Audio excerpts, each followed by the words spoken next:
تبارك الذي جعل في السماء بروجا وجعل فيها سراجا وقمرا منيرا وهو الذي جعل الليل والنهار خلفة لمن أراد أن يذكر أو أراد شكورا وعباد الرحمن الذين يمشون على الأرض هونا وإذا خاطبهم الجاهلون قالوا سلاما والذين يبيتون لربهم سجدا وقياما والذين يقولون ربنا اصرف عنا عذاب جهنم إن عذابها كان غراما إنها ساءت مستقرا ومقاما والذين إذا أنفقوا لم يسرفوا ولم يقتروا وكان بين ذلك قواما والذين لا يدعون مع الله إلها آخر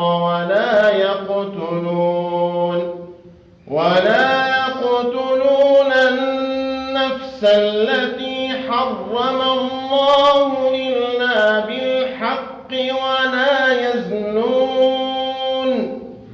ومن يفعل ذلك يلقى أثاما يضاعف له العذاب يوم القيامة ويخلد فيه مهانا إلا من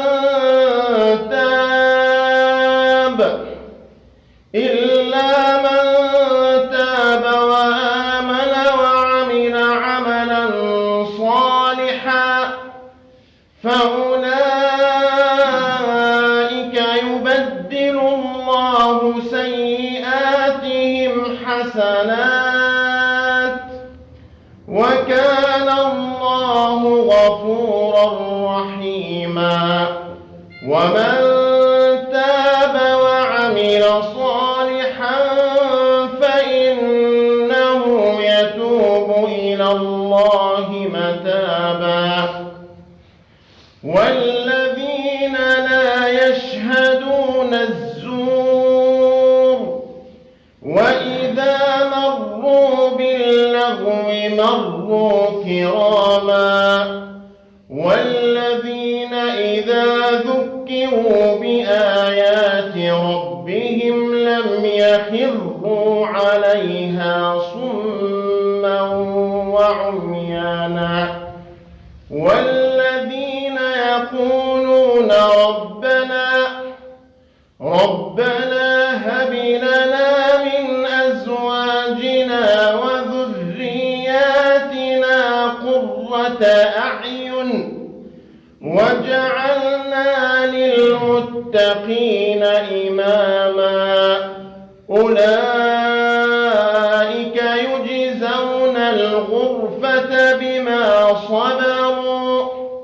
ويلقون فيها تحية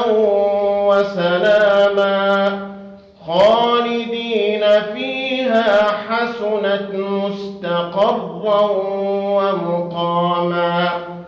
قل ما يعبأ بكم ربي لولا دعاؤكم فقد كذبتم فسوف يكون لزاما.